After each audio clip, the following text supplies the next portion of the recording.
Hello, today we are going to discuss some other portion of the gravitation which we haven't discussed in the last YouTube session. तो हमने last class में कुछ ऐसे gravitation के question किए थे जो कि लेक्चर नंबर 1 था, और आज हम लेक्चर नंबर 2 के अंदर intensity of gravitation field, gravitation potential and total energy के ऊपर बात करेंगे, और अगर टाइम मिला तो हम स्केप और ऑर्बिटल वेलोसिटी के ऊपर भी बात करेंगे.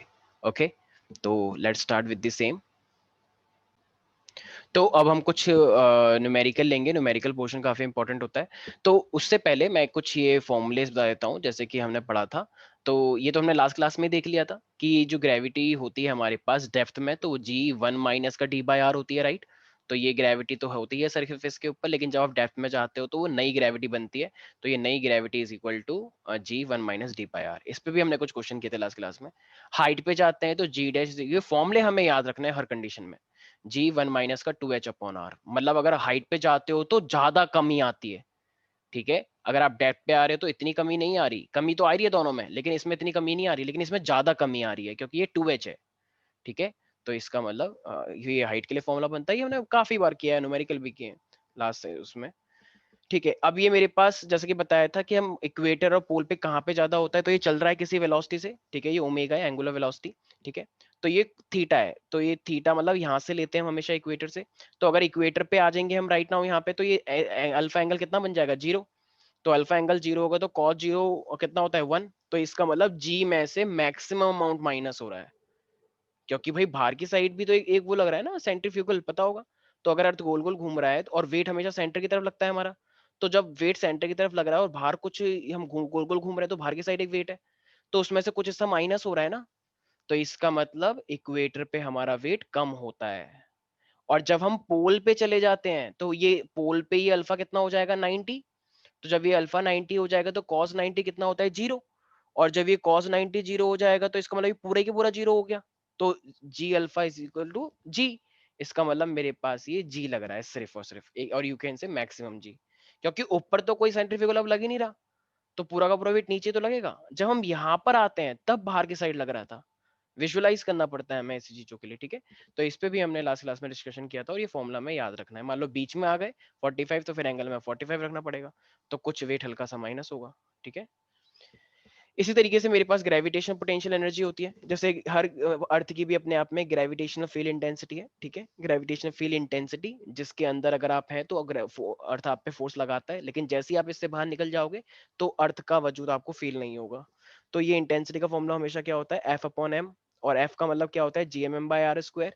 और ये एम है तो एम से एम कट जाता है, तो इसका मतलब इंटेंसिटी कितनी आती है, तो इंटेंसिटी आती है मेरे पास G M by are square, simple.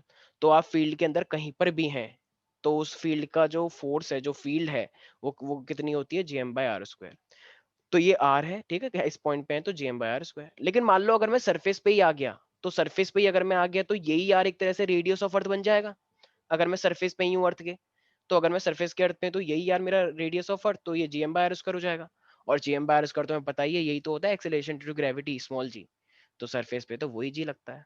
ठीक है, इसी तरीके से ग्रेविटेशन पोटेंशियल एनर्जी भी होता है. ये हम स्टैंडर्ड डेफिनेशन लेते हैं, जैसे हमने इलेक्ट्रिक पोटेंशियल में भी लिया था, amount of work done bringing a unit positive charge. यहाँ पे हम यूनिट केजी मास लेकर आते हैं. ठीक है, तो वो पोटेंशियल एनर्जी हमेशा क्या होती है, माइनस का G M m by r. इनकी डेरिवेशंस भी हैं, वो ऑलरेडी उसमें मतलब सीबीएसई के लिए इंपॉर्टेंट है, लेकिन एंट्रेंस पॉइंट ऑफ व्यू से अभी सिर्फ फॉर्मूले याद रखने हैं. तो U is equal to minus का G M m by R होता है, ये याद रखना है. हाँ, तो ये तो हम इन्फानाइट से लेकर आते हैं, इन्फानाइट से एक पर्टिकुलर पॉइंट पर तो ये आता है. लेकिन मान लो अगर आप वन पॉइंट से अदर पॉइंट पे लेकर आते हैं, मान लो आप R1 पे थे पहले और अब आप R2 में ले आए, तो यहाँ से लेकर यहाँ तक लेकर आ गए मान लो इंटेंसिटी के अंदर ही, तो फिर एनर्जी चेंज कितना आता है, G M M one by R one minus one by R two. Minus sign है ना, तो R2 माइनस R1 होना चाहिए था, लेकिन माइनस माइनस की वजह से ये क्या हो जाएगा मेरे पास, one by R one minus one by R two. तो ये इन्फानाइट से, क्योंकि इन्फानाइट के लिए तो जीरो लेके चलते हैं, तो सिर्फ वो बचा जहां पे फाइनली लेकर आए. लेकिन जब इन्फानाइट नहीं है, हम R1 से R2 तक लेकर आते हैं, तो फॉर्मूला क्या बनता है, G M M one by R one minus one by R two. तो ये, और तो टोटल एनर्जी क्या हो जाएगी फिर, काइनेटिक एनर्जी तो वही होती है, half M V square. Potential energy अभी अभी हमने निकाली ऊपर इन्फानाइट वाली, तो माइनस का G M M by R. तो ये फॉर्मूले हैं और इसी के ऊपर अब हम कुछ क्वेश्चन करने वाले हैं. So let's take some important questions. Okay, तो ये कुछ फॉर्मूले हैं जो आपको पता होने चाहिए थे। तो अब यहाँ पे हमारे पास ये पहला क्वेश्चन है, जैसा कि मैंने बोला हम फील्ड पे क्वेश्चन कर रहे हैं। So it is saying that find the intensity of gravitational field. तो इसका मतलब हमें इंटेंसिटी निकालनी है। When a force of 100 Newton act on a body of mass 10 KG, तो फोर्स लग रहा है 100 न्यूटन और मास कितना दे रखा है 10 केजी ग्रेविटेशन फील्ड के अंदर। तो इसमें तो कुछ है ही नहीं, फिर ये तो बहुत ही सिंपल क्वेश्चन है, डायरेक्ट डायरेक्ट है ये तो। क्योंकि हमें पता है कि जो इलेक्ट्रिक फील्ड इंटेंसिटी होती है, electric field intensity, sorry sorry sorry sorry, electric field नहीं, ग्रेविटेशनल फील्ड, मैं गलती से मैं इलेक्ट्रिक फील्ड बोल देता हूँ, क्योंकि ऑलमोस्ट सिमिलैरिटीज हैं इलेक्ट्रिक वाले में और इसमें। तो ग्रेविटेशनल फील्ड बोलना चाहिए। तो gravitational field intensity is equal to F by M होता है। तो फोर्स आपको कितना दे रखा है क्वेश्चन में ही, तो फोर्स हमें दे रखा है 100 न्यूटन और मास कितना दे रखा है आपको 10। तो एक जीरो से एक जीरो कट जाएगी, तो ये मेरा कितना आ जाएगा फिर 10। ऊपर क्या था फोर्स, तो न्यूटन, नीचे था मास, तो न्यूटन पर केजी आ जाएगा। तो यही मेरे पास है, इसका मतलब यही थी मेरे पास फील्ड इंटेंसिटी। ये तो एकदम बच्चों वाली बात थी, राइट। तो इस टाइप के क्वेश्चन भी कभी कभी हमें 1 नंबर 2 नंबर में देखने को मिलते हैं। ठीक है, तो मुझे लगता नहीं। So yes, now we have our next question here. The next question is saying that two bodies of mass 10 kg and the 1000 kg are at a distance of 1 meter apart.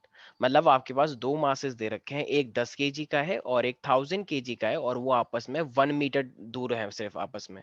तो अब ये पूछ रहा है, बताइए at which point on the line joining them line joining them will be the line join at which point on the line joining, okay then will the gravitational field intensity be zero? क्या उनके बीच में gravitational field intensity zero हो सकती है क्या? अब इसका मतलब देखो, दो मास दे रखे हैं, तो एक मास और दूसरा मास, और ये दोनों जुड़ रखे हैं, तो एक ना एक पॉइंट हम ऐसा मान के चल लेते हैं कि एक साइड का फोर्स कुछ और लग रहा है, दूसरे साइड का फोर्स कुछ और लग रहा है, मतलब वो इक्वल एंड अपोजिट लग रहा है। तो एक एक पॉइंट ऐसा है जहां पे जो ग्रेविटेशनल फील्ड इंटेंसिटी है ना, दोनों बॉडी की वजह से वो इक्वल और अपोजिट है। तो अब अगर वो इक्वल और अपोजिट रही होगी, तो कुछ ना कुछ डिस्टेंस रहा होगा। मैं इसको इस तरीके से दिखा रहा हूँ, मान लो ग्रेविटेशन फील्ड के अंदर एक मास ये है और एक मास ये है। ठीक है, ये 10 kg वाला है और ये मेरे पास 1000 kg वाला है। तो अब इसके बीच में ये जो लाइन है 1 मीटर की, कहीं कुछ ना कुछ किसी ना किसी पॉइंट के ऊपर मे बी कुछ ना कुछ ऐसा रहा होगा कि मान लो ये एक पॉइंट है जहां पे इसकी वजह से जो फील्ड आ रही है और इसकी वजह से जो फील्ड आ रही है वो इक्वल एंड अपोजिट पड़ गई है इस पॉइंट पे। तो अगर वो इक्वल एंड अपोजिट पड़ गई तो ऑफ कोर्स वो जीरो हो गया होगा उसका नेट इफेक्ट। तो अब वही निकालना है, क्या सच में ऐसा पॉसिबल है, एक बार चेक करके देख लेते हैं। अगर ऐसा है तो डिस्टेंस भी आना चाहिए। तो मान लो इस पहले वाले की वजह से जो फील्ड आ रही है वो E1 है मान लो, और दूसरे वाले से जो आ रही है वो E2 है। तो भाई हमें तो दोनों का निकालना है। अब देखो हमें फील्ड इंटेंसिटी अगर दोनों की बराबर है, तो E1 should be equal to E2, तभी तो ये जीरो रहेगा किसी पर्टिकुलर पॉइंट पे। अच्छा मान लो इसका डिस्टेंस यहाँ से अगर ये x है, ठीक है, तो ये 1 मीटर का डिस्टेंस है, तो फिर ये कितना हो जाएगा डिस्टेंस, तो ये हो जाएगा 1 - x, राइट। भाई अगर ये पूरा पूरा 1 मीटर का डिस्टेंस है, ये x है, तो ये 1 - x हुआ। तो हमें तो फॉर्मूला पता है इंटेंसिटी का, वही वाला दूसरा वाला फॉर्मूला, क्योंकि फोर्स तो दे नहीं रखा। तो हम लगाएंगे Gm/r²। अब ये Gm बाय इस पॉइंट पे निकाल रहे हैं ना, तो ये हो जाएगा Gm/x² इज इक्वल टू, ये हो जाएगा Gm कितना है मेरे पास यहाँ पे, अच्छा वैल्यू पुट कर दे, चलो बाद में कर देंगे। तो ये है 1 - x²। ठीक है, तो अब हम इसके अंदर वैल्यू पुट करेंगे, तो देखो G से G तो कट ही जाएगा, यूनिवर्सल ग्रेविटेशन कांस्टेंट है। M कितना दे रखा था हमें यहाँ पे 10, और ये x कितना है यही तो हमें निकालना है, कहाँ पे इक्वल हो रहा है। और ये कितना दे रखा था हमें 1000 दे रखा था, 1000 में 1 - x²। तो अब हम क्या क्रॉस मल्टीप्लीकेशन कर दें, ओके व्हाई नॉट। तो ये मेरे पास क्या बन जाएगा फिर, ये हो जाएगा मेरे पास अच्छा एक जीरो से एक जीरो भी तो कट सकती है। तो ये मेरे पास क्या बन जाएगा, ये इसको इधर ले आओ, तो 1 - का पूरे का होल स्क्वायर, और ये हो जाएगा मेरे पास 100 का x²। तो इसका तो फॉर्मूला लगा सकते हैं हम, a² + b² + 2ab। तो ये मेरे पास फिर क्या बन जाएगा, तो ये it would become 10x is equal to 1 - x। ठीक है ना। तो x की वैल्यू फिर कितनी आ जानी चाहिए मेरे पास, इस वन को, अगर इस x को मैं इधर ले आऊंगा, ठीक है ना। इक्वेशन सॉल्व करने के बाद 1 स्क्वायर और ये मेरे पास x का स्क्वायर बचेगा, एक्स स्क्वायर, और फिर मेरे पास it would become 11x is equal to 1। तो इसका मतलब x की वैल्यू मेरी कितनी आ जाएगी, 1/11 मीटर, राइट। तो वन, इसका मतलब यस, एक पॉइंट है जहां पे इन दोनों की इंटेंसिटी मिलकर 0 इफेक्ट दे सकती है, और वो डिस्टेंस कितना है, 1/11 मीटर। तो 1/11 मीटर पे इसका जो इंटेंसिटी है वो 0 हो सकता है, राइट। बहुत सिंपल है। कुछ लोग कह रहे हैं कि सर आपने ये कैसे सॉल्व किया, अरे बहुत सिंपल है भाई, 1 का स्क्वायर प्लस का एक्स का स्क्वायर और माइनस का 2ab, तो 2x, और इज इक्वल टू ये 100x का स्क्वायर है, राइट। तो अब मेरे पास क्या होगा, तो जब ये हम इसे सॉल्व करेंगे तो ये सिंपली मेरे पास बचा है 2x, तो 2x, और ये मेरे पास यहाँ पे अगर तुम इसको लेके भी जाओगे तो एक्स स्क्वायर कॉमन निकल जाएगा, एक्स स्क्वायर कॉमन निकलने के बाद फिर ये हम सॉल्व कर लेंगे तो मेरा फाइनली ये आ जाएगा, राइट। तो अब हमारे पास ये एक क्वेश्चन है, ठीक है। तो ये कह रहा है कि at a point above the surface of the earth the gravitation potential is इतना, ठीक है, this value is given to you, and the acceleration due to gravity is इतना। तो आपको ग्रेविटेशन पोटेंशियल दे रखा है, ठीक है। ग्रेविटेशन पोटेंशियल में आपको बता दूं v होता है, और इस v का मतलब क्या, फॉर्मूला क्या था, v is equal to minus का gm/r। जैसे आपने इलेक्ट्रिक पोटेंशियल पढ़ रखा है, amount of work done from infinity to a particular point, जब भी हम एक यूनिट चार्ज को मूव करवाते हैं, उसी तरीके से ग्रेविटेशन पोटेंशियल भी होता है। तो हम कोई भी इन्फिनिटी से ऑब्जेक्ट को लेकर आते हैं पर्टिकुलर पॉइंट पे, तो वो ग्रेविटेशन पोटेंशियल कहलाता है, ठीक है। इंटेंसिटी की बात नहीं कर रहा हूँ, पोटेंशियल की बात कर रहा हूँ, तो उसे हम v बोलते हैं, and v is equal to minus का gm/r होता है। और एक्सेलरेशन ड्यू टू ग्रेविटी आपको पता ही है, g small g is equal to gm/r square होता है। तो ये दो वैल्यूज हमको गिवन दे रखे हैं, इसका मतलब वो कुछ ना कुछ इन दो का हमसे यूज करवाना चाह रहा है। और अब ये कह रहा है calculate the height of the point above the surface of the अर्थ। तो ये पूछना चाह रहा है कि बताओ वो कितनी हाइट पर है, calculate the height of this point above the surface of earth, तो वो सरफेस से कितनी हाइट ऊपर है, हमें बेसिकली ये बताना है। और हमें रेडियस ऑफ अर्थ तो पता ही है, रेडियस जो होती है अर्थ की वो कितनी होती है, 64 km, 6400 km, ठीक है। तो let's try to find out कि हम इसे कैसे कर सकते हैं। पहले तो देखो हमें जो गिवन दे रखा है वो क्या क्या है, इलेक्ट्रिक पोटेंशियल, और जैसे कि हमने पता है कि इलेक्ट्रिक पोटेंशियल अगर हमें पता है formula v is equal to minus का gm/r होता है, और इसकी वैल्यू हमें ऑलरेडी गिवन दे रखी है ये रही, ठीक है। तो ये हो जाएगा माइनस का 5.12 इंटू 10⁻⁷, ठीक है। तो मान लेते हैं ये मेरे पास इक्वेशन नंबर 1 हो गई। और हमें दे रखा है एक्सेलरेशन ड्यू टू ग्रेविटी इतना है, एक्सेलरेशन ड्यू टू ग्रेविटी क्या हो गया मेरे पास, g is equal to gm/r square होता है, और ये कितना दे रखा है हमें, 6.4 मीटर पर सेकेंड स्क्वायर दे रखा है। तो इसका मतलब इसको मान लेते हैं इक्वेशन नंबर 2 हो गई। तो एक काम करते हैं, 1 और 2 को डिवाइड कर देते हैं। तो जब हम 1 और 2 को डिवाइड कर देंगे तो क्या मैं r की वैल्यू निकाल पाऊंगा, बिल्कुल। तो देखो एक साइड मेरे पास है, अगर मैं दोनों को डिवाइड करता हूँ तो डिवाइड करने से देखो माइनस तो माइनस कट जाएगा ये वाला, तो ये मेरे पास gm/r बचेगा, और यहाँ पे डिवाइड क्या बचेगा, gm/r स्क्वायर। तो देखा जाए तो gm से gm कटा, और ये r से एक r कटा, तो ये एक r ऊपर आ जाएगा। तो जब ये r ऊपर आ जाएगा तो ये क्या बचेगा मेरे पास, 5 डिवाइड किया था ना, तो वैल्यू को भी तो डिवाइड करना पड़ेगा, 10⁻⁷ डिवाइडेड बाय 6.4 मीटर पर सेकेंड। तो इसका मतलब r की वैल्यू मेरी कितनी आ जाएगी, तो r की वैल्यू वुड बी 10⁻⁷ तो है ही है, अगर मान लो मैं इसको एक जीरो दे भी दूं तो ये 50 बन जाएगा, तो ये 10⁻⁶ बचेगा ये। तो 6 को अगर 50 से करेंगे, 6 36 42 एंड देन 48, ओके, तो ये 8 पॉइंट समथिंग आना चाहिए। तो इसका मतलब ये 8 इंटू में 10⁻⁶ हो जाएगा। तो 8 इंटू में 10⁻⁶ मेरे पास ही आ चुका है मीटर। अब इसको किलोमीटर, क्योंकि देखो रेडियस ऑफ अर्थ 6400 किलोमीटर होता है, तो इसका मतलब वो कितनी हाइट पर है, तो वो कितनी हाइट पे रखा है, इसका मतलब अगर मैं इसे किलोमीटर में कन्वर्ट करूंगा तो 1000 से डिवाइड करना पड़ेगा, 1000 से डिवाइड करने के बाद 3 जीरो कट गई। तो इसका मतलब वो सरफेस ऑफ अर्थ से कितना है, मतलब centre of the surface of earth से वो कितना दूर है, 8000 किलोमीटर है, राइट, 8000।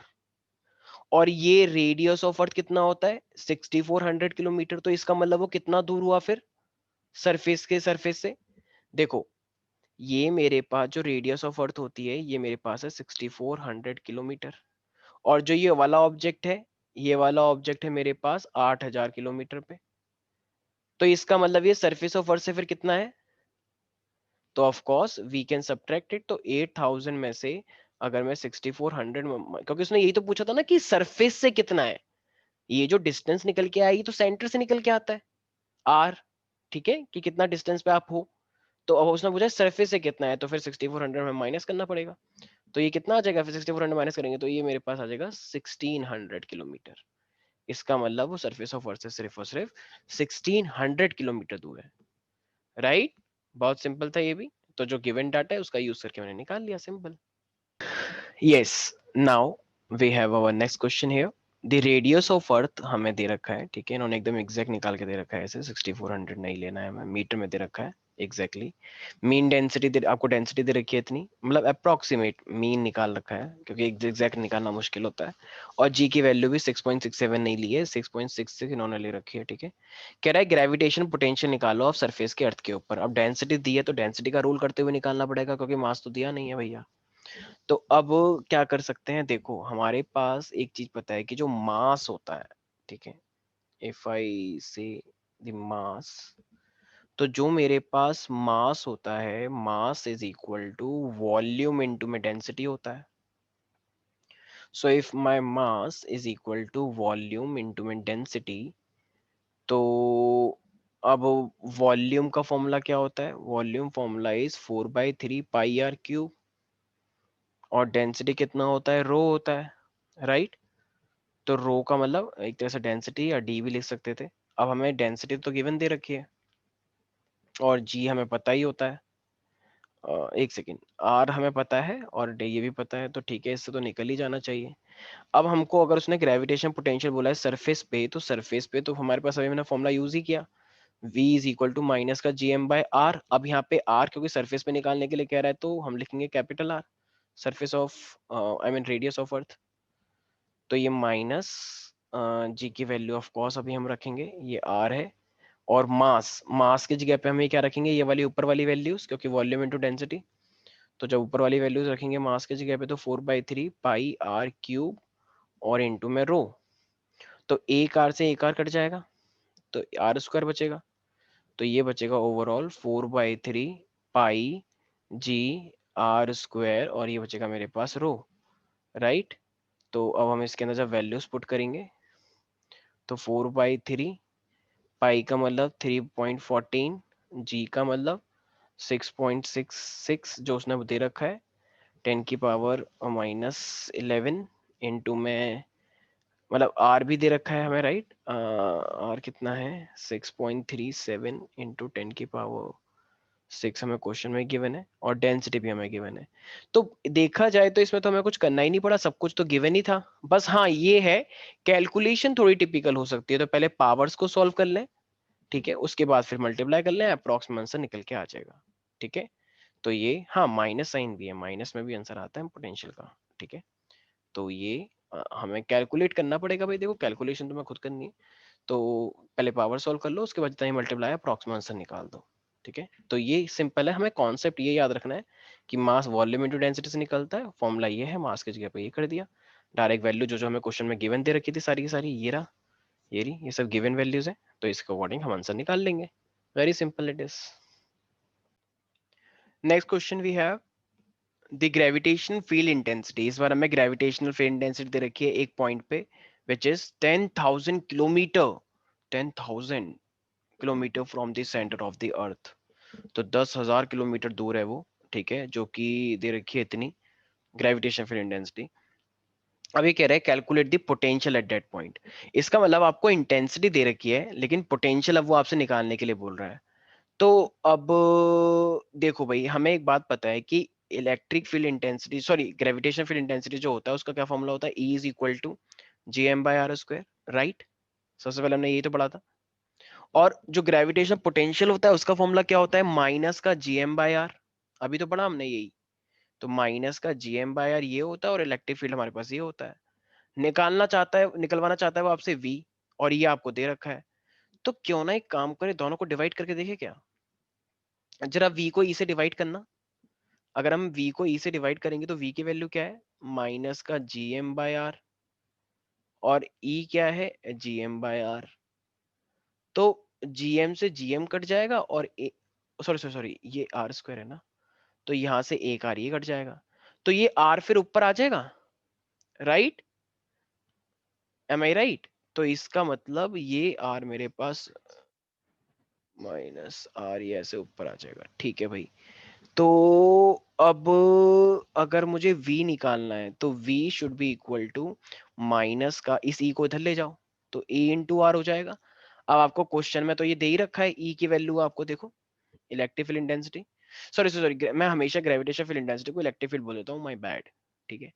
तो ये 4.8 इंटू, और r कितना दे रखा है, r आपको दे रखा है 10,000, 10,000 दूर है वो, बताओ, ठीक है। और ऊपर से चाहिए किलोमीटर में, मीटर में, ओ किलोमीटर में, बताओ। अब हमें इसे मीटर में करना पड़ेगा, तो ये 10 की पावर 3 और करना पड़ेगा, राइट। ये तो बहुत ही बड़ा हो जाएगा, पर क्या कर सकते हैं। तो 4.8 मल्टीप्लाई करना पड़ेगा, तो फिर कुछ करना ही नहीं है फिर। तो 4.8 इंटू में कितनी हो गई 10 की पावर, ये 4 और ये 3, तो 10 की पावर 7 जूल पर केजी आ जाएगा ये, ठीक है, क्योंकि पोटेंशियल मतलब यही तो होता है। तो सिंपल, ये मेरे पास पोटेंशियल आ गया। इसका मतलब भाई बहुत इजी क्वेश्चन है, ऐसा कुछ है नहीं। फॉर्मूले याद होंगे तो फॉर्मूले के बेसिस पे ही आप लोग अपने आप ही आंसर ही निकाल सकते हो, कितना सिंपल है, ठीक है। तो ई आपको दे रखा था, वी आपको निकालना है, दोनों को डिवाइड करा, माइनस का आर निकल के आ गया, बस आर दे रखा है क्वेश्चन में, तो वी निकल के आ गया पूरा का पूरा, ठीक है। Very simple it is. We have our next question on the screen, और ये वाला क्वेश्चन मैं कोई, देखो देखा जाए तो कोई वैल्यू तो दे नहीं रखी है, इसका मतलब ये कुछ इक्वेशन वाइज ही सॉल्व होगा।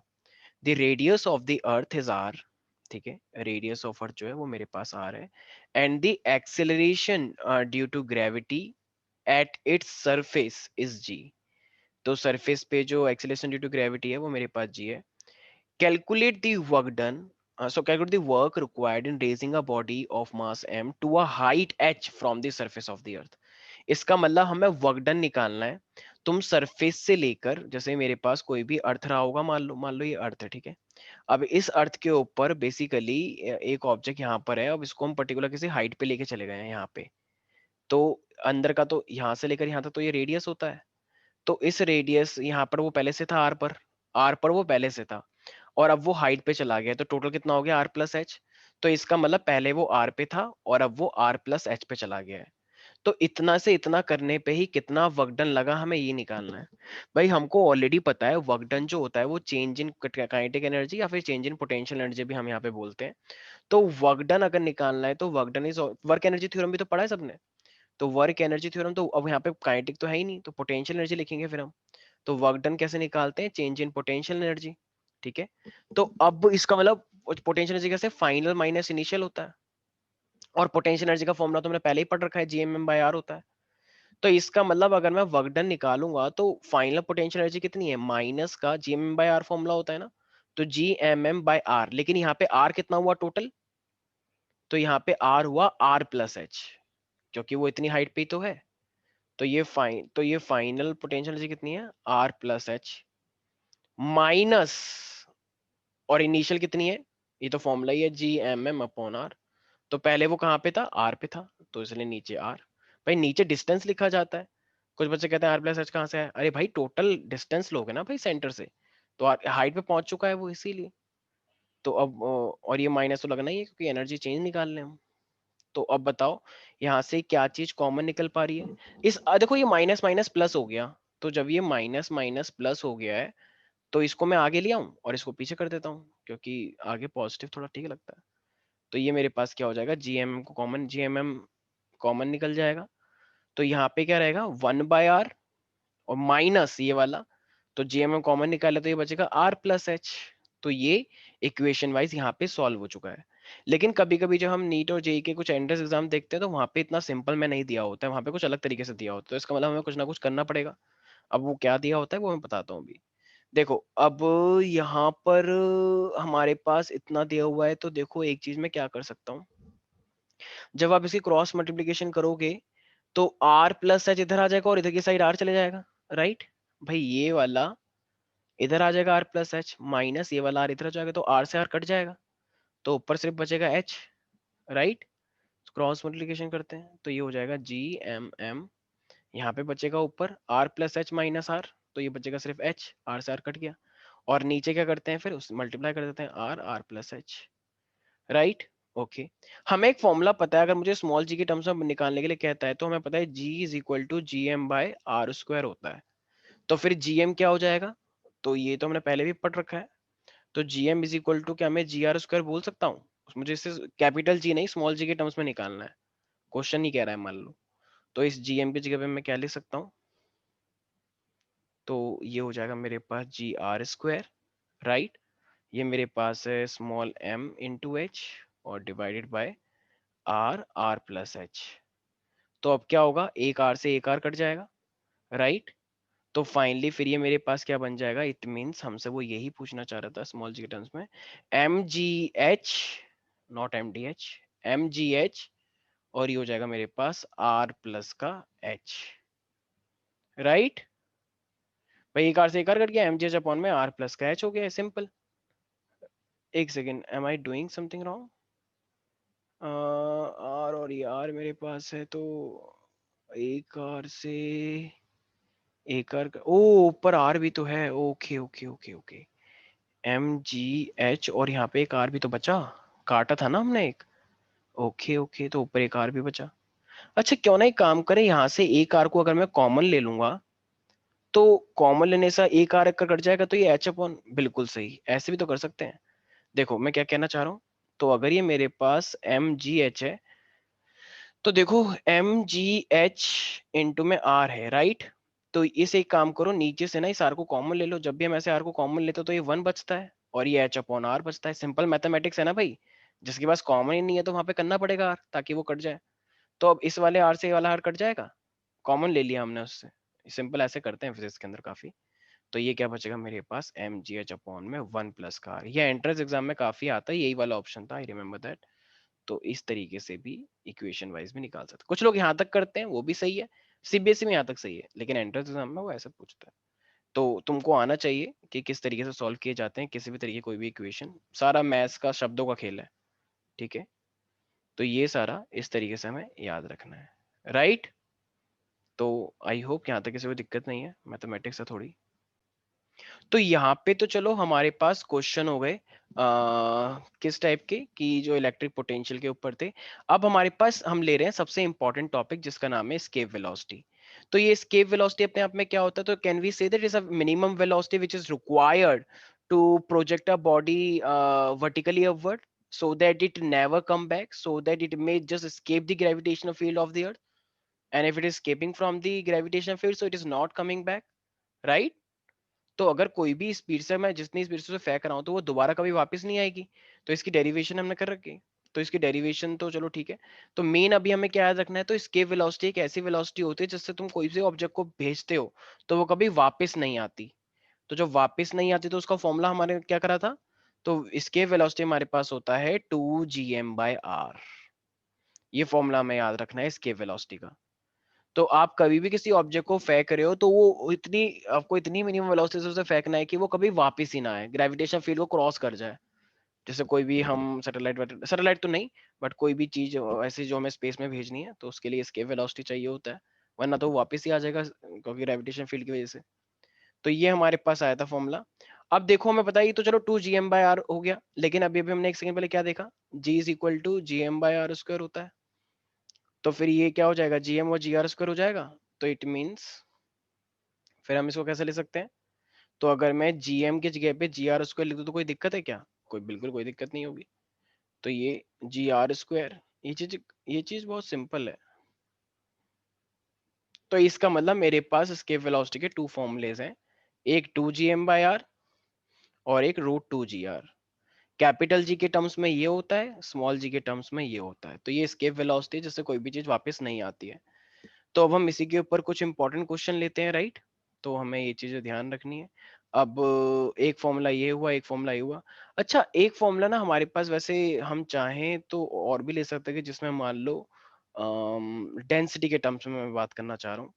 तो हमें क्या पता है भाई, हमें पता है कि जो मास होता है मास वॉल्यूम इंटू डेंसिटी होता है, तो मास की जगह पे अभी तो पहले क्वेश्चन भी क्या था ऐसा, 4/3 पाई आर क्यूब इंटू रो होता है, वॉल्यूम इंटू डेंसिटी, क्योंकि स्फीयर है ना, ठीक है। तो इसके वेलोसिटी में ये मास भी तो है फिर, तो इसका मतलब जब मैं ये वाला मास इसके अंदर पुट करूंगा इसके वेलोसिटी में, तो देखो √2 g r तो है ही है, उसमें तो कोई चेंज आएगा ही नहीं। मास की जगह पे फिर मैं ये लिख सकता हूँ 4/3 पाई आर क्यूब इंटू रो। तो अब क्या हो जाएगा ये मेरे पास फिर, तो 4 यहाँ पे और ये है, तो ये मेरे पास 8 हो जाएगा, √8 पाई रो जी आर, अच्छा एक आर से एक आर भी कट जाएगा, तो ये मेरे पास सिर्फ आर स्क्वायर ही तो हुआ। अच्छा ये नीचे 3 भी है, तो इसका मतलब it will become 8/3 pi rho G R square, ठीक है। तो डेंसिटी के टर्म्स में ये भी होता है एस्केप वेलोसिटी। तो कुल मिला के देखा जाए तो मेरे पास ये तीन फॉर्मूले हैं। डेंसिटी वाला हम बना सकते हैं if you don't want to remember, तो अगर तुम्हें याद नहीं करना है तो ऐसे भी कर सकते हो। तो एक फॉर्मूला ये रहा, एक ये रहा स्मॉल जी के टर्म्स में, और एक डेंसिटी के टर्म्स में। तो escape velocity के हमारे पास तीन फॉर्मूले हैं, तो let's discuss some questions on this, ठीक है, escape velocity के ऊपर। So let's start with the easy questions, okay. कह रहा है find the velocity of escape, मतलब escape velocity निकालनी है। रेडियस आपको इतना दे रखा है और जी की वैल्यू आपको ये दे रखी है। इसका मतलब हमें कौन सा वाला फॉर्मूला लगाना है, कैपिटल जी वाला या स्मॉल जी वाला? ऑफ कोर्स हमें स्मॉल जी वाला फॉर्मूला लगाना है, क्योंकि हमें स्मॉल जी की वैल्यू दे रखी है। तो escape velocity is equal to क्या होता है, √2 g r।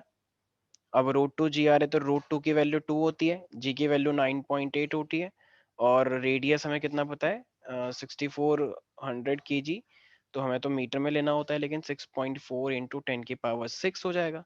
तो बस सॉल्व करेंगे, आंसर आ जाएगा मेरे पास, right. Calculation you have to do, तो this is very simple, right. इसी में मान लो अगर मैं एक क्वेश्चन दे देता आपको कि आपको escape वेलोसिटी निकालनी है, ठीक है। तो अब मान लो कि आपके पास कोई भी एक रेडियस आपको दे दी गई है, मान लो कुछ भी, और आपको मास दे दिया गया है, ठीक है। तो इस बार आपको मास दे दिया, मान लो कोई भी एक ऑब्जेक्ट है जिसका मास आपको कुछ भी दे दिया गया है, कुछ भी आपको रेडियस दे दी गई है मान लो, और आपको कैपिटल जी की वैल्यू दे रखी है। तो ऑफ कोर्स, तो उस टाइम पे फिर आप कौन सा फॉर्मूला लगाओगे जब आपको मास रेडियस डिस्टेंस मतलब दे दिया गया है? तो हम लगाएंगे 2gm/r, ठीक है ना भाई। आपको जी दे रखा है, या पता भी होता है आपको, एम दे रखा है, रेडियस दे रखी है आपको, ठीक है। तो ऑफ कोर्स हम निकाल लेंगे फिर ये डिस्टेंस है एक्चुअली। तो कोई भी ऑब्जेक्ट अगर है तो बस, अच्छा ये रेडियस होता है, ठीक है, नॉट डिस्टेंस, रेडियस आपको दिया जाएगा, ठीक है। तो अर्थ से फेंक रहे हैं तो ऑफ कोर्स हमारे पास इस टाइप के क्वेश्चन भी हम इजिली निकाल पाएंगे, ठीक है। और हमने पता है निकाल भी रखा है, हमें पता है कि एक्चुअली में जो वैल्यू आती है वो 11.2 किलोमीटर पर सेकेंड आती है एक्चुअली में। तो आपको इतनी स्पीड से कोई भी फेंकना होता है तभी वो स्केप होता है, वरना नहीं होता है। 11.2 किलोमीटर पर सेकंड की स्पीड से जब आप फेंकते हो तभी कोई चीज ऊपर जाएगी, वरना नहीं जाती है वो चीज, ठीक है। अच्छा, अब ये जो मून है, ठीक है, अब अगर ये मान लो मून जो है वो मान लो निकल गया कहीं, पता नहीं कहाँ निकल गया एकदम से, तो यहाँ पे एक बार कभी कभी हमसे क्वेश्चन आता है कि आपको दिखाना है कि मून जो है डिपार्ट कर गया है हमेशा के लिए, ठीक है। अगर हमने मून की स्पीड को 42% मान लो बढ़ा दिया, तो 42% बढ़ा दिया तो वो अब फाइनली क्या हो गया है, वो डिपार्ट हो गया है। तो यहाँ पे क्वेश्चन भी आता है, और वो क्वेश्चन क्या कहता है कि prove that, show that the moon would depart for ever, ठीक है, if it is speed is increase by the 42%। तो अब ये हमें प्रूव करके दिखाना। देखो, अब यहाँ पे जो क्वेश्चन ना, देखो तुम्हें पता है कि ये अर्थ है और ये मून चलता रहता है हमारे अर्थ के आसपास। क्यों? क्योंकि इसकी अपने आप में कोई स्पीड है, तो सेंट्रीफ्यूगल और जो फोर्स ऑफ अट्रैक्शन है ये मेंटेन रहता है, तो वो कभी भी अपने इस ऑर्बिट से कभी भटकता ही नहीं है ना, तो वो कभी उड़ता, ठीक है, स्पीड एकदम मेंटेन कर रखी है उसने। लेकिन अगर मान लो मून की स्पीड को अगर आपने बढ़ा दिया बहुत ज्यादा, तो अगर बढ़ा दिया तो इसका मतलब वो क्वेश्चन पूछना चाह रहे हैं कि अगर आपने 42% बढ़ा दिया तो वो अपने इस ऑर्बिट से लीव कर जाएगा। तो अगर मैं अभी की बात करता हूं, तो देखो भाई, राइट नाउ जो कंडीशन लग रही है वो क्या लग रही है, मून की mv स्क्वेयर आर कोई भी गोल गोल चीज अगर घूमती है तो उसमें फोर्स और ये सेंट्रीपिटल हमें देना पड़ता है। तो ये कोई भी चीज अगर गोल घूम रही है तो तुम्हें फोर्स और ये सेंट्रीपिटल, नेसेसरी सेंट्रीपिटल देना पड़ता है, जिसको सेंट्रीफ्यूगल भी आप बोल सकते हैं। तो mv square by R should be equal to gmm by R square. ये दो बॉडी का फोर्स है ना, ये कैपिटल एम है और ये मून स्मॉल एम है। तो कोई भी गोल गोल चीज घूमती है तो ये लगता है, तो इसका मतलब अब मैं v नॉट निकालूंगा जिस वेलोसिटी से वो चल रहा है। तो वो क्या आ जाएगा मेरे पास, जरा देखो, एक एम से एक एम कटा, एक आर से एक आर कटा, तो ये मेरे पास आ गया है root G M by R. ठीक है, अगर ये root G M by R आया है तो मेरे पास ये हो जाएगा, जी एम को हम क्या ले सकते हैं, जी आर स्क्वायर, और ये आर वो है ना स्मॉल जी के टर्म्स में, एक आर से एक आर कटा तो ये मेरे पास क्या आ गया, जी आर। ठीक है, तो ये जो मेरे पास वेलोसिटी आया है जिससे वो मून घूम रहा है, तो इसका मतलब वेलोसिटी रिक्वायर्ड, तो मतलब जो बेसिकली अभी राइट नाउ जो वेलोसिटी है, अभी जिससे मून चल रहा है, वो वेलोसिटी कितनी, एक तरह से जी आर है। और हमें पता है कि अब अगर उसे स्केप करना है अपने इस फील्ड से, अपने इस ग्रेविटेशनल फील्ड से अगर उसे बाहर निकलना है तभी तो वो दूर जाएगा। तो वो स्केप वेलोसिटी चाहिए होती है, स्केप वेलोसिटी हमने पहले ही निकाल रखी है, रूट टू जी आर होती है। तो अभी तो मून की वेलोसिटी जी आर है, लेकिन अगर उसे बाहर निकलना है, डिपोर्ट होना है, डिपार्ट होना है हमेशा हमेशा के लिए, तो उसको रूट टू जी आर चाहिए। तो इसका मतलब वेलोसिटी उसे इंक्रीज करनी पड़ेगी। अब वो कितना परसेंट इंक्रीज करनी पड़ेगी वही हम निकालते हैं। देखो इसका फॉर्मूला हमेशा क्या होता है, परसेंटेज इंक्रीज निकालना है हमें। अब परसेंटेज अगर इंक्रीज हमें निकालना है कि कितनी वेलोसिटी से इंक्रीज करनी पड़ेगी, तो इसका मतलब पता है क्या होता है, अब फाइनल कितनी स्पीड आपने कर दी है, पहले कितनी थी डिवाइड बाय पहले, इसको बोलते हैं परसेंटेज इंक्रीज। अगर आप सिर्फ v माइनस वी करते, मतलब मान लो आप ये करते कि फाइनल माइनस इनिशियल करते, तो ये सिर्फ चेंज होता, सिर्फ इंक्रीज होता। लेकिन परसेंटेज इंक्रीज का मतलब होता है कि डिवाइड बाय ओरिजिनल, ओरिजिनल मतलब पहले वाली, ठीक है, और इनटू में 100, इसे बोलते हैं percentage change. Always remember when ever I से चेंज, तो आप क्या लिखोगे, फाइनल माइनस इनिशियल। और जब मैं बोलूंगा परसेंटेज चेंज, तो आप बोलोगे फाइनल माइनस इनिशियल अपॉन में इनिशियल इनटू में 100। तो अब जरा बताना उसे स्केप करने के लिए कितना चाहिए, तो फाइनल तो ये हुई रूट टू जी आर, पहले कितनी थी जिससे वो ओरिजिनली अभी राइट नाउ चल रहा है जी आर, और ओरिजिनल क्या लेते हैं, रूट जी आर, और इनटू में क्या हो जाएगा मेरे पास 100, परसेंटेज चेंज निकालना है ना हमें। ठीक है, ओके भाई, ये आ गया मेरे पास। अब अगर मैं इनमें से रूट जी आर को कॉमन ले लूंगा तो रूट जी आर से पूरा कैंसिल आउट हो जाएगा। रूट जी आर कॉमन ले लो ना, ऊपर नीचे से पूरा कैंसिल, तो ऊपर बचेगा रूट टू, यहाँ पे बचेगा माइनस, नीचे भी बचेगा 1, और ये इंटू में 100। अब रूट टू में से, रूट टू की वैसे वैल्यू कितनी होती है, 1.41 होती है, 1.41 भी 4 बोल सकते हो, माइनस का 1 डिवाइड बाय 1, नीचे डिवाइड बाय 1 तो इसका तो कोई मतलब ही नहीं है, इनटू में 100।